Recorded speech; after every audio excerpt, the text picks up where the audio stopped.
Apache Spark is a fast and general engine for large-scale data processing. It is around 100 times faster than MapReduce using only RAM and around 10 times faster if using disk. It builds upon similar paradigms as MapReduce. It is well integrated with Hadoop as it can run on top of Yarn and can access HDFS.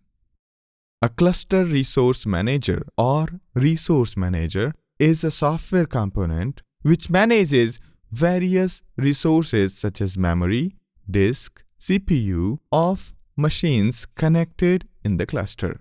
Apache Spark can run on top of many cluster resource managers such as Yarn, Amazon EC2, or Mesos. If you don't have any resource manager yet, you can still use Apache Spark in standalone mode. Instead of building own file or data storages, Apache Spark made it possible to read from all kinds of third-party data sources, such as Hadoop Distributed File System, HBase, Hive, Tachyon, and Cassandra, and many more. Apache Spark comes with great set of libraries. First, data frames. Data frames provide a generic way to represent the data in tabular structure.